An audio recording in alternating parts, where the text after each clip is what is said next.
Financial freedom, ये शब्द सुनने में कितना अच्छा लगता है ना, पर ये असल में होता क्या है और इस तक पहुंचा कैसे जाए? आज हम इन्वेस्टमेंट मैनेजमेंट की दुनिया को समझेंगे, जो उस मंजिल तक पहुंचने का एक बहुत ही मजबूत रास्ता है। तो चलिए शुरू करते हैं।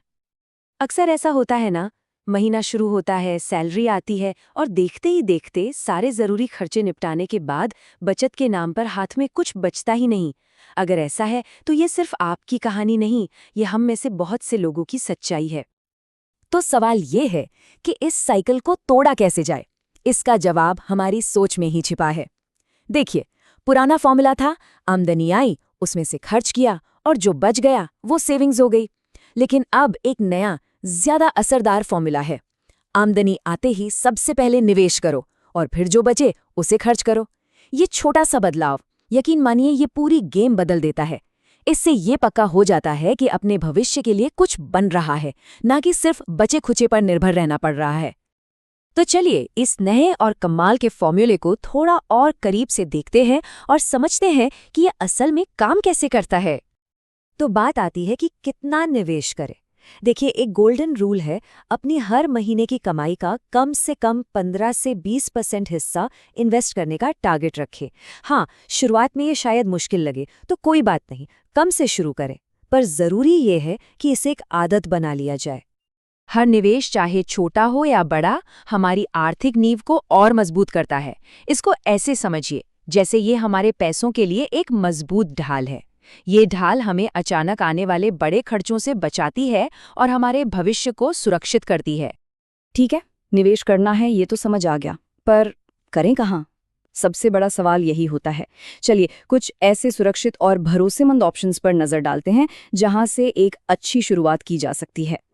सबसे पहला और शायद सबसे जाना पहचाना ऑप्शन है रियल एस्टेट, मतलब जमीन, घर, फ्लैट या कोई दुकान।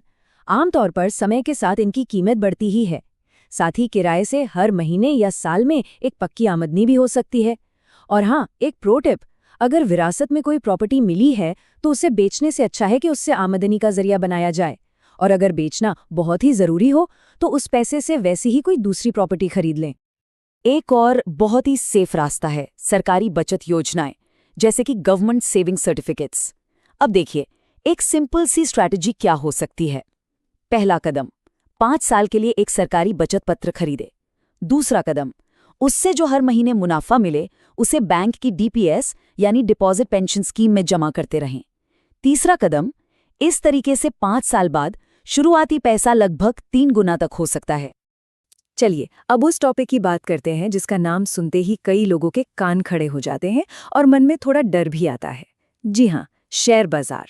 पर घबराने की बिल्कुल ज़रूरत नहीं है, हम इसे बहुत ही आसान भाषा में समझेंगे। अक्सर सुनने में आता है, अरे शेयर बाजार तो बस एक जुआ है, सब किस्मत का खेल है। ये एक बहुत बहुत बड़ी गलतफहमी है। सच्चाई ये है कि ये जुआ नहीं, ये है हिस्सेदारी। सही जानकारी और थोड़ी रिसर्च के साथ दुनिया की कुछ बेहतरीन कंपनियों में एक छोटा सा हिस्सा खरीदा जा सकता है। कम पैसे के साथ शुरू करने के लिए ये सबसे फायदेमंद विकल्पों में से एक है। तो फिर सही शेयर चुने कैसे? एक सीधा सा नियम है, हमेशा ए कैटेगरी के शेयरों पर फोकस करें। ये उन कंपनियों के शेयर होते हैं जो लगातार मुनाफा कमा रही हैं और डिविडेंड भी देती हैं। और जेड कैटेगरी के शेयरों से दूर रहना ही बेहतर है, क्योंकि ये अक्सर कम भरोसेमंद होती हैं और सट्टेबाजी के लिए इस्तेमाल होती हैं। शेयर बाजार में रिस्क कम करने का एक सबसे पावरफुल मंत्र है और वो है डाइवर्सिफिकेशन। बहुत भारी शब्द लग रहा है, इसका मतलब बहुत सिंपल है, अपना सारा पैसा कभी भी एक ही टोकरी में मत डालो। तो इसे करते कैसे हैं? इसके 3 आसान नियम हैं। पहला, कम से कम 15 अलग अलग अच्छी कंपनियों के शेयरों का एक पोर्टफोलियो बनाएं। दूसरा, सब्र रखें। किसी भी शेयर को खरीदने के बाद कम से कम 1 साल तक उसे न बेचें। और तीसरा, लंबा सोचें, मतलब 10 से 15 साल का प्लान लेकर चलें। ये तरीका निवेश को बाजार के उतार चढ़ाव से बचाने में मदद करता है। अब एक समझदार निवेशक बनने के लिए थोड़ी सी जासूसी तो करनी पड़ती है। मतलब कंपनी के बारे में कुछ बेसिक चीजें पता होनी चाहिए, जैसे कंपनी की कैपिटल कितनी है, उसका ईपीएस यानी हर शेयर पर कमाई क्या है, और एनएवी यानी उसकी असल कीमत क्या है।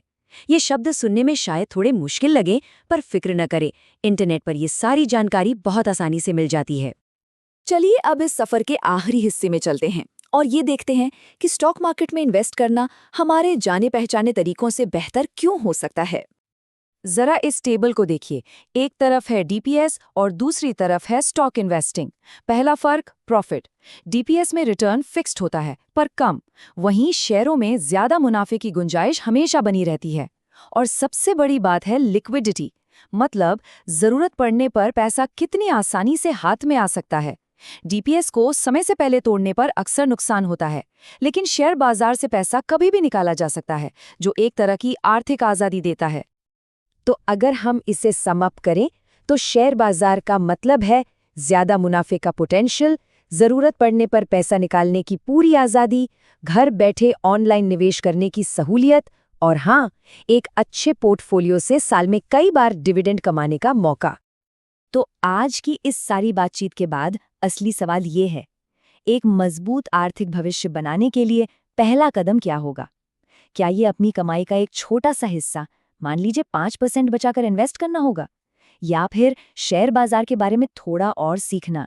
जो भी हो, बस वो पहला कदम आज ही उठाना जरूरी है।